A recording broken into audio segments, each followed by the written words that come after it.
Hey, what's up guys, aarava here, and welcome back to an episode of my F1 2021 My Team Career Mode, episode number 33 today for the Russian Grand Prix in Season 2. If you guys did miss the previous one at the Italian Grand Prix, then be sure to go check that one out before you see this one. That was an interesting one, to say the least. We may or may not have hit the safety car mid-race. It was also a dry to wet race around Monza. Monza already a crazy one in the F1 game with the slipstreaming, but had a bit of precipitation, and that definitely took a bit of a sideways angle, and it was going so well for us. The car was actually supremely quick around there, but in the crucial and very tricky wet period, of course, mistakes can happen, and a small mistake, I feel that one mistake that cost us, with Leclerc getting ahead of us before the pit stop phase, and then we just really could, well, we were catching, and we didn't have enough laps left in the race. I actually think if the race was maybe 2 laps longer, we may have gone on to win that one, but in the end, spoiler alert, it was Leclerc that was on the top step of the podium. Ferrari are back,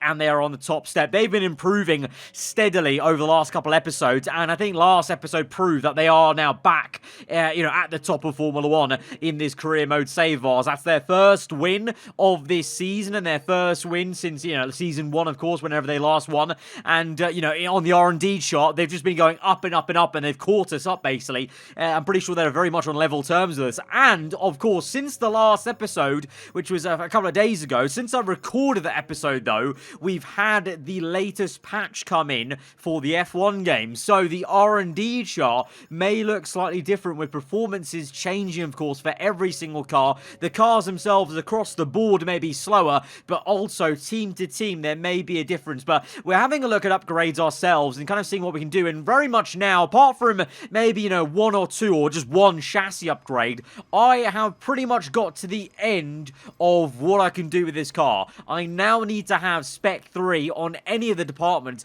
to do further upgrades. We already established last episode, I think, the first HQ facility we're going to do is aerodynamics, because I think that's where we're going to gain the largest amount of time in terms of pure downforce, reducing the drag as well. We know the FOM My Team car is very draggy compared to every other car on the grid, so I think that's where we're going to focus on. We're going to go ahead and purchase that. I think that pretty much that final upgrade we can do on the chassis side, which is the brakes upgrade, but it's now a waiting game. We need to essentially earn enough money to purchase a Spec 3 upgrade, and that's going to be the build time, I think it is, on the aerodynamic side that will get us over to Spec 3, and it's going to be a bit of a slow process then after that, because, that's going to be 12 million in one go, and we have to earn a further 12 million to upgrade to Spec 3 on the chassis, on the engine side as well. So this is the point in the season where I mentioned this to you guys a few episodes ago, where I kind of was worried that we had maybe hit a point where, not exactly like Brawn GP in 2009, but, similar sort of thing where, we've done really well in the first part this season to upgrade the car rapidly, been the fastest car at times in the hands of Sergio Perez. We've been there, Perez has been fighting for the Drivers' Championship with Vettel. We've been fighting in the Constructors as a team versus Aston Martin and Mercedes, but now for the remaining races up till Abu Dhabi, we may plateau and flatline in terms of R&D, and every other team around us, Red Bull, McLaren, Ferrari, they may all upgrade, because obviously they started off as higher teams in this career mode, so they've already probably got Spec level 3. So this is where it's going to get interesting, I think. This is going to be a very important period of the season in the run into the end. Can we hold on to the points advantage we have with the Constructors? Can Perez hold on to that fight with Sebastian Vettel? Maybe that's more likely, that second one, because look at the R&D chart. Aston Martin have been massively nerfed by the latest patch in the F1 game. Now, everyone's gotten a little bit slower, but we've seen that Aston Martin have been nerfed further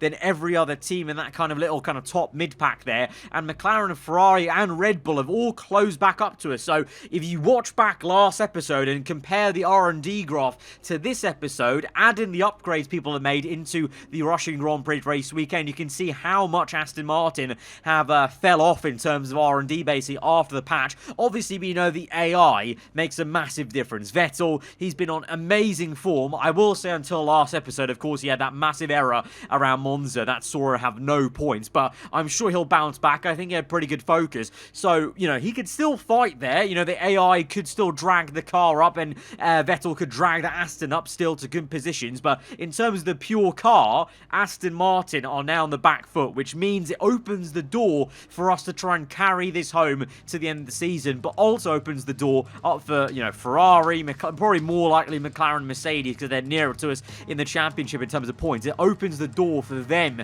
to maybe start to challenge us in the title late on if they upgrade the car enough, of course. But we roll on into this next race weekend then around Sochi, the Russian Grand Prix, and we're going to see what our car is looking like. Pretty decent pace, I must say, in Q1 there. P4 for Sergio Perez, myself P7. The car felt pretty good around there, especially in Sector 2, kind of sticking to those very 90-degree corners, I must say. But Ferrari are looking strong once more early on, with Leclerc top in the session, Bottas up there, Ricciardo, of course, and I'd kind of talk about the resurgence of McLaren as of late, but really now I think the McLaren you're seeing here is thanks to also the added boost from the latest F1 patch, because I think McLaren definitely got a bit of a bump up and a helper, especially relative to Aston Martin, of course, and it's mostly them going a little bit lower. But let's find out what they can do in anger in Q2. This is where things may change, of course, because now we're all fighting for the top 10 positions. A bit wayward there as we went opposite lock on that right-hander, really pushing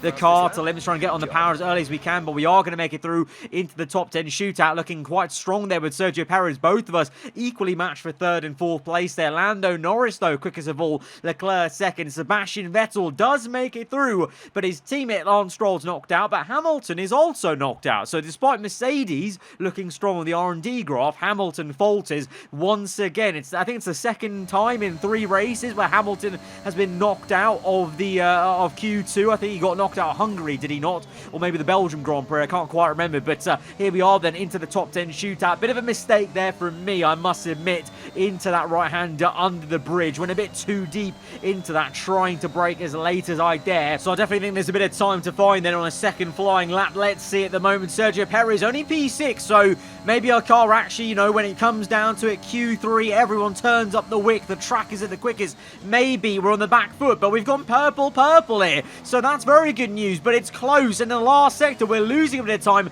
Understeering, losing, going from 3.5 tenths gained to just about 2.5, and it was green at the end, and the engine revving away, and in the end of it, a very confusing end and result. I mean, to be fair, look how close it is. P8. We are P8, and we are 2.5 tenths off pole position. That is absolutely bonkers. But what did I say? The AI, ever since last year in F1 2020 and on this game, the AI individually can make such a difference. And Vettel, despite driving Aston Martin that has been nerfed, he is still on pole position here. He's on top. Verstappen in 2nd. Very good for Red Bull there. They're going to have some resurgence for sure, because on the R&D graph, they've been bumped up with the latest patch. But then Norris, Bottas, Leclerc, Perez P6, us P8. I would say I'm disappointed when we're on the back foot in terms of pace, but you've got to remember, we're only 2.5 tenths off pole. That's been the gap between 1st and 2nd sometimes, so it's a very close qualifying. So this may be, is going to mean quite a close, exciting race,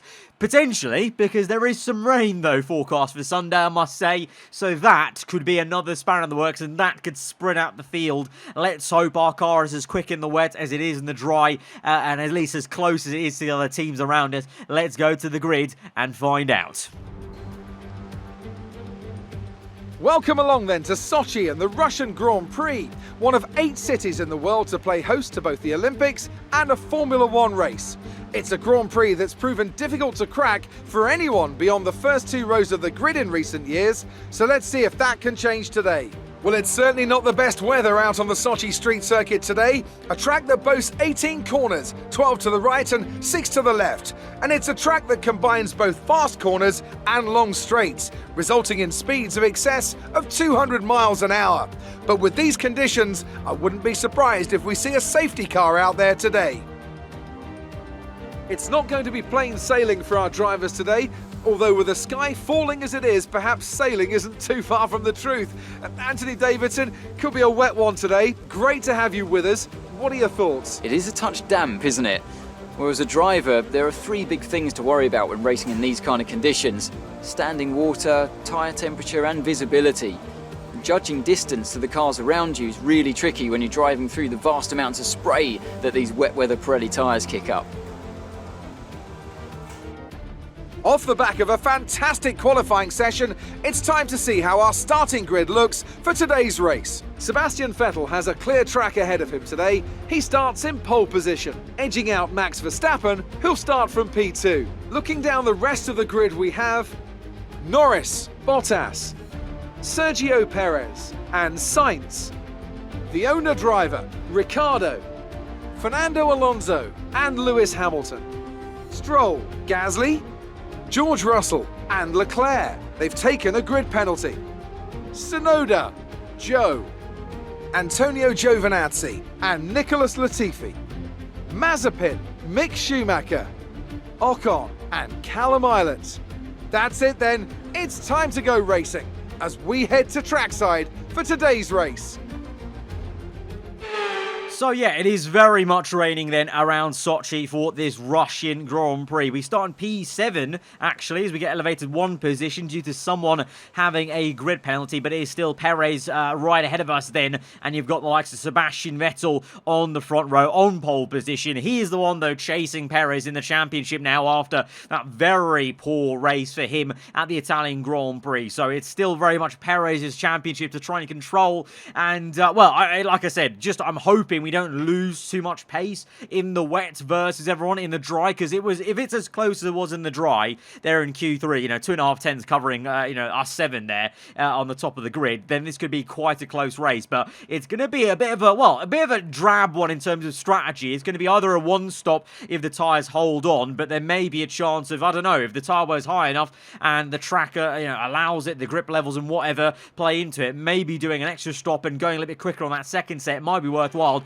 I guess we'll kind of see in the race halfway through. But let's go then to 5 red lights. A rather long and wet race ahead of us here at Sochi as the lights are out and we're underway for the Russian Grand Prix. And we get a good start versus Carlos Sainz on the right-hand side. A lot of puddles and standing water though in the car. Wobbling about. We catch the car in a straight line. And Alonso has not caught the car in a straight line. There's been a massive crash behind us at turn 1. And there was cars sideways, backwards and all sorts. Fernando Alonso out of the Grand Prix, and on lap 1, turn 2, the safety car has been called out early days at the Sochi Autodrome, and that was a bit of a domino effect maybe from my little, moment of catching the car. I feel like Alonso looked like he kind of got caught up behind us. Yeah, he did. Alonso had to get out of it because we caught the car in a straight line on the left-hand side, but me doing so kind of surprised Alonso, I guess. But you've got to be aware of who's ahead of you, who's, wobbling about ahead of you. And Alonso just tries to overcorrect, it seems. Yeah, he goes way too opposite lot, kind of to the right, and that already sends him into a spin with the standing water and straight into the wall. Sainz is actually so lucky that he's still in the Grand Prix. I don't actually know how the Spaniard's still in the race then. But back on board with Alonso, taking a slower look, and you can see how my rear end is kind of wagging about a bit. At this point, we catch our car, but now Alonso has lost his car on the curb, I think, is the thing that's done it for him. Not just myself actually going a bit wayward. It's actually the fact that his left tire is on the curb, I think, sent him. But, oh my lord, how lucky has that Alpine just got on the right-hand side there. My word. The fact that he's still on the race, and then Russell, that is. The fact he's still behind me in P7 is amazing. But then look at this. The first time we've seen it in the game since the patch. The brand new green Aston Martin safety car is out at Sochi. I actually forgot it was out at Sochi.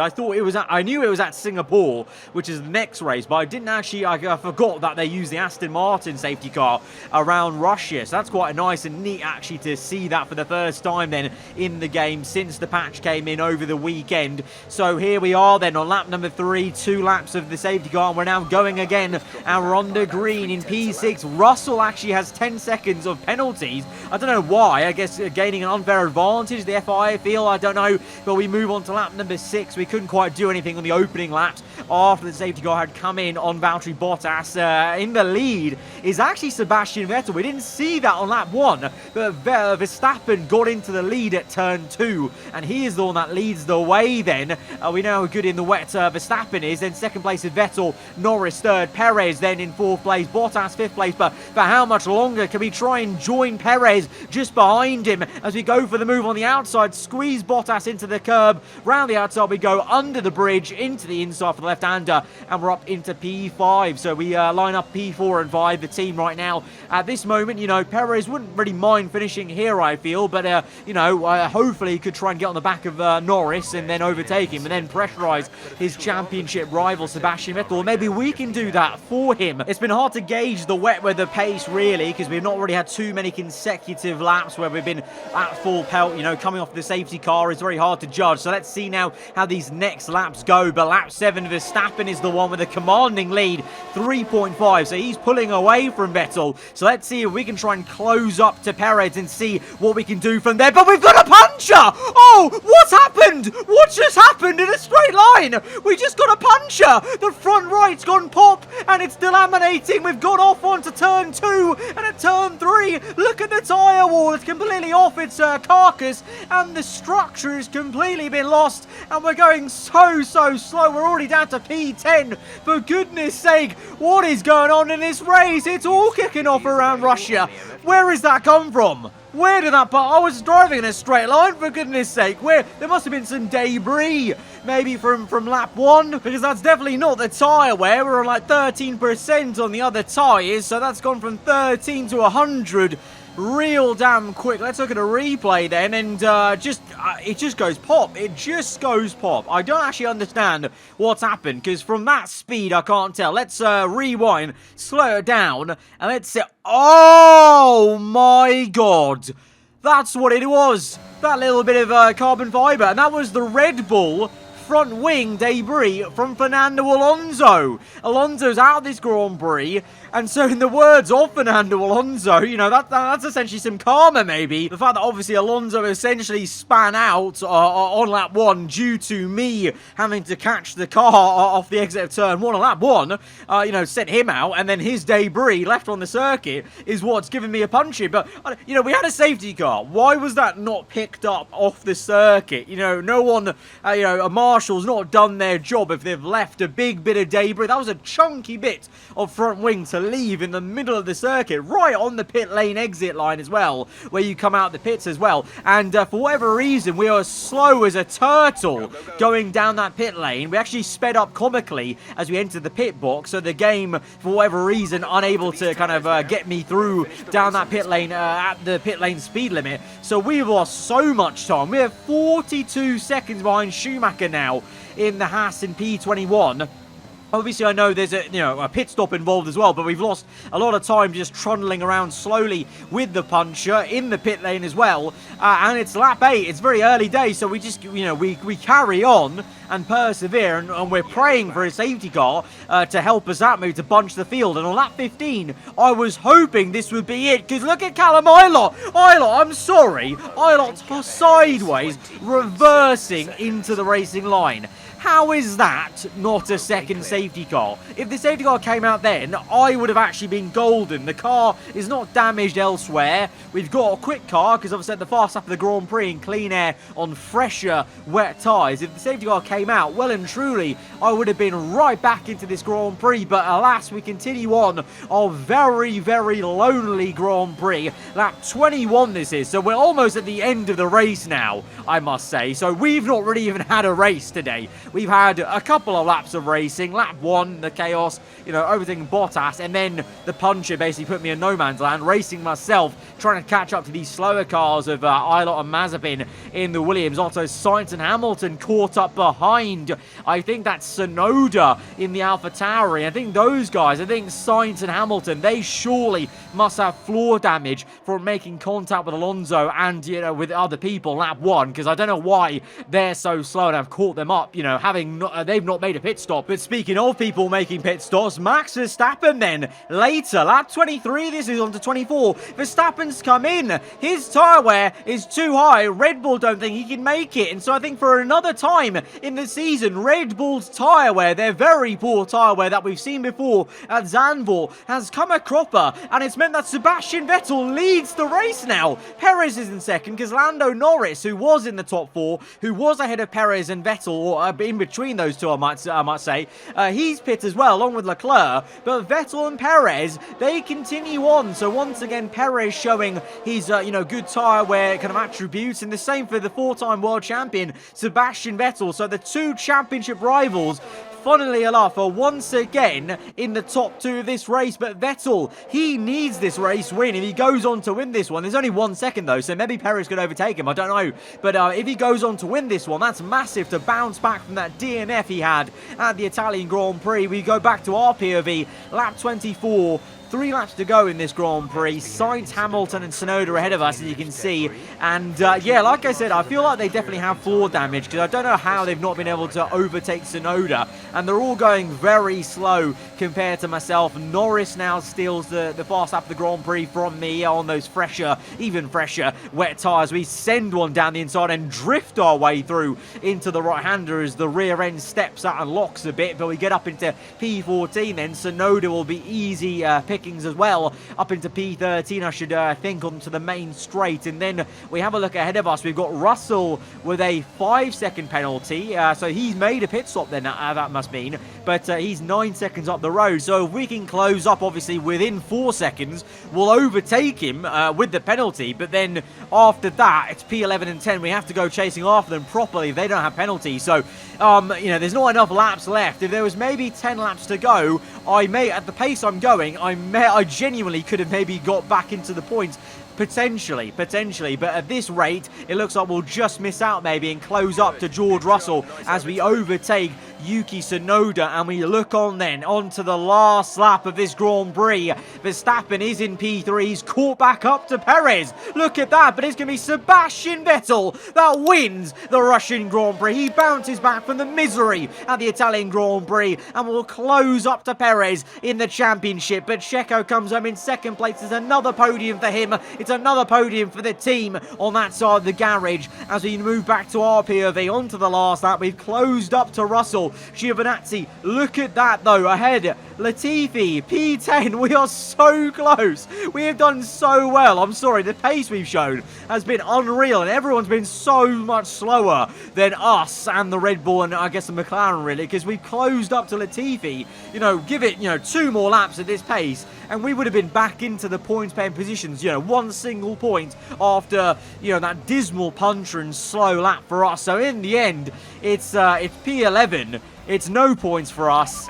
And it's a frustrating, what an odd Grand Prix. What an odd one. Like, I felt like we didn't even get a Grand Prix, really, because of the lack of actual out-and-out racing. But there we are, lap 27, we're done.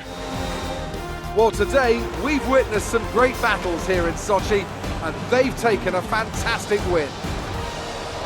Anthony, tell me, what was it that helped them achieve this success? Without a doubt, the safety car changed everything today. The key to their success was keeping calm and reacting to the situation quickly. We've seen teams in the past throw away wins because they were too hesitant, but here they were decisive and that's allowed them to take the advantage. I can see them on their way out to the podium now. Aston Martin are really making waves in this sport, and what a special race it was to see them earn the top spot. So there we go, Sebastian Vettel is in first place. He wins another race this season, and the championship heats up because of that, because I'm pretty sure that will close him right up to Perez. But Perez does very well, does the maximum he could have hoped for today in terms of, damage limitation to his main rival in the championship. 25-18, Verstappen takes home 16 points in third place with the fast lap of the Grand Prix. Verstappen, to say he's done 1 extra pit stop, he's done very well to still be third place there, and Norris as well in P5. But again, the Red Bull's tyre wear, hindering them. We saw that at Zandvoort, how early they pit. Verstappen would have walked that, dominated this entire race, had it not been for the tyre wear and the extra pit stop. So a bit of a shame for him, but Sebastian Vettel and Perez will be thankful there to be 1-2. But in the Drivers' Championship, that will close things up supremely 1 point in it between Perez and Vettel. I think this fight, honestly, with how, barring Italy, how consistent Vettel and Perez have both been in terms of getting the high points positions, they're just kind of, in a world of their own, 51 points ahead of myself in 3rd place. No one's catching them. I'd like to still think we have a small chance, but, will we really close up a 51-point deficit if they're so consistent? I don't know. So I think it's between those two. We'll obviously try our best and charge on. Never say never in Formula 1, like I say, in the F1 game especially, but in the Constructors as well, Aston Martin creeping back up a little bit there, only 18 points in it, so we've got to watch out, we've got to do the job versus Lance Stroll. Today he outscored us, and, Perez obviously got outscored by Vettel, so Aston Martin do gain some ground on us, so we need to be careful in both championships, and like I said, we may plateau in terms of R&D, so it's not over by any means towards the end of the season, and the patch has definitely made things very, very intriguing in terms of that out-and-out pace war at the top flight between, ourselves, Aston, Merc, McLaren, Ferrari, even Red Bull now. The top 6 teams all could be fighting for podiums and for race wins, which is very exciting for you guys, very exciting for me as well. But guys, if you did enjoy this, very peculiar Russian Grand Prix, then be sure to hit that like button. Let me know what you thought in the comments below. If you're new around here, then do subscribe for weekly Formula 1 content. I'll see you guys next time. Goodbye.